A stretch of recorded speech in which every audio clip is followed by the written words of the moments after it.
I'm here to introduce to you a flagship initiative by the government of the Republic of Malawi and the European Union, and this program is called the Chilungamo Justice and Accountability Program.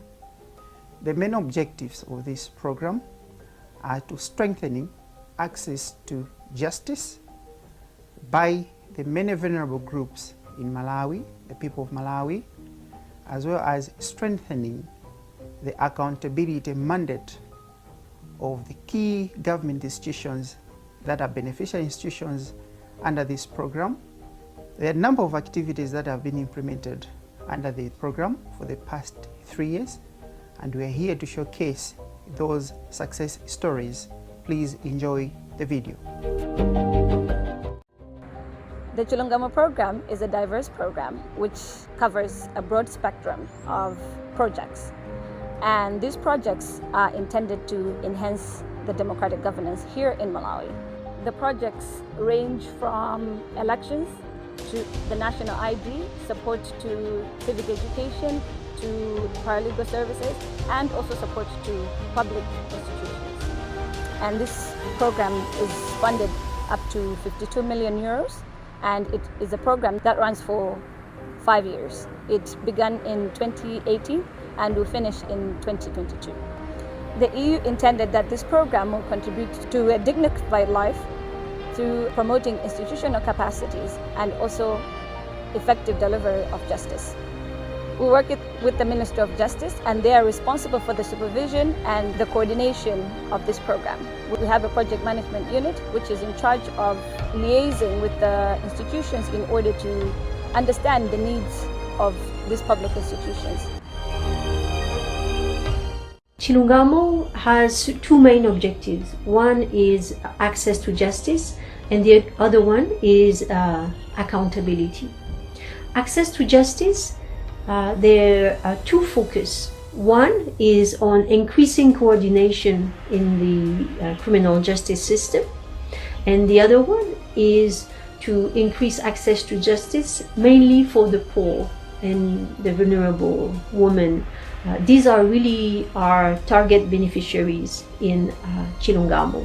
For the other objective of accountability, we want to strengthen the institution in the democratic governance system, and we also want to increase the demand from citizens to ask for more accountability from the duty bearers.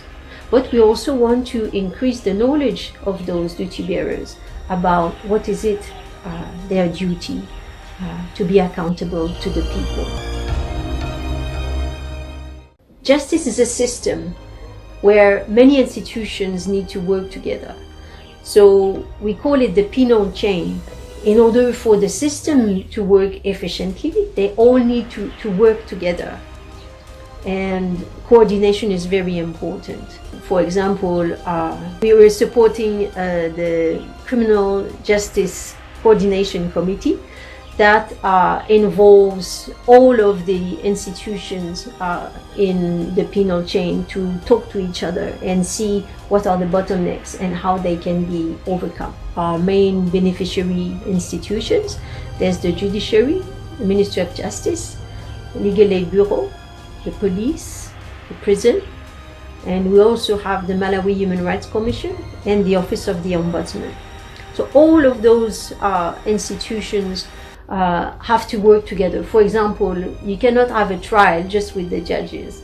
You need also the prosecution, you need the defense, the prison needs to bring the prisoners. Of course, there's a need for a cause list, and all of these institutions to work together on that same day to make the trial happen. That's what we are working towards, increasing coordination for more efficiency in the justice system. So we are very proud that this project is really looking at the problems that the poor people are facing in lacking access to justice and giving them a chance, a voice to fight and ask for a redress of their problem. I basically provide the day-to-day leadership of the program, one of which is the EU Justice and Accountability Chilungamo program. Even though Malawi Human Rights Commission is a constitutional body, we do not have judicial legislative power, but we have a broader mandate to investigate human rights according to Section 24 of the Human Rights Commission Act, which governs the work that we do here at the Commission. The Commission has been conducting case auditing, for example. So one of the things that we found out as a Commission where we were failing was the backlog of cases. We had at least 9,000 files, but the coming in of the Chilungamo program has helped to reduce actually the backlog, which we're very grateful for. And because at least 40% of the cases now have been completed and handled. And even though some are still remaining, but the Chilungamo project has actually assisted us in reducing that backlog. Very critical for us is the monitoring of the tripartite elections and the 2020 presidential elections, where we acted as a major stakeholder, and the Commission issued a number of statements, but also giving the public updated information. And through that, again, we have seen that the Chilungamo project was very effective, because the Commission was very key in addressing some of those issues, and it helped, I think, to also sort of like say contribute to free and fair elections. Chilungamo has also helped us with training of information holders. I think in terms of the Access to Information Act, which you know is very new, it's been very key for this particular program to assist us in training, but also to position ourselves for the work that will be done under the Access to Information Act. Again, the training of traditional leaders and amongst other people has also been very critical. For example, 223 traditional leaders were trained on access to information through the Chilungamo program. We also interact with the police and other stakeholders. So, for example, in 2019, there was the prison monitoring issues that we undertook. We were able to do that and to negotiate for additional funding to the prison work, as there were some gaps. But to some extent, it yielded some results because of the funding that was provided, and that helped us to do a lot of monitoring. There have been quite a lot of interventions that through the Chilungamo project have been undertaken, and these include improved coordination between partners in the criminal justice system. This has meant that we've been able to conduct camp courts in our prisons, as well as review of prisoners' records, and the inspection of our facilities by the Prisons Inspectorate. Through all these collaborations and efforts, we have seen a lot of prisoners either being given bail or being released after it has been discovered that maybe they are staying in our prisons without valid reasons. The Chilungamo project is also working with the Paralegal Advisory Service, which has also been able to train our prisoners in terms of what are their rights and how they can be able to access justice in courts, teaching them about the process and how they can handle themselves in court. The Paralegal Advisory Service also is running a mediation program, which also entails that most of the issues that could have gone through the normal court process are being handled right in the community. Earlier this year, through the camp courts and the inspection of prisons, we were able to release about 1,250 inmates. And in addition to that, the Inspectorate of Prisons visit has also led to the release of close to 1,000 inmates. And that has meant that the prison population has at least decreased from a daily average of 15,000 to currently where it is running around 11,800 on a daily basis. It's been really an exciting 4 years of assistance in the office, and the EU is the largest funder of all our activities. So you can attribute more than 50% or 60% of all the success stories that have been in the Office of the Ombudsman to the EU funding. A part of the repositioning agenda, as I've mentioned, was to institute systemic investigations. Systemic investigations are quite tiresome mode of investigation, but also satisfying and fulfilling and more effective. So throughout the period, we have had at least 6 systemic investigations, all of them, most of them funded by Chilungamo, or either the whole part or partly funded by Chilungamo in terms of the actual investigation, but even the printing of the reports. And these investigations have gone from investigating most of the big ministries in the country, agriculture, finance. We have investigated Minister of Health, we have investigated Office of the President and Cabinet, we've investigated Minister of Labor, we have investigated Minister of Gender in as far. And what I've seen with all these investigations is that you have seen systemic changes being made. Those dead or bottlenecks that always exist within the public service, you see them actually being sorted out. So that's the most satisfying part, and also actually to see ultimately the victims getting their remedy at the end of the day. I think that has been quite satisfying for us. And even in that part itself, to enforce compliance, it needs a lot of work, and it has been Chilungamo money that has really helped us to do that. We introduced the Ombudsman mobile clinics in 2017, another great way of reaching out to the unreachables.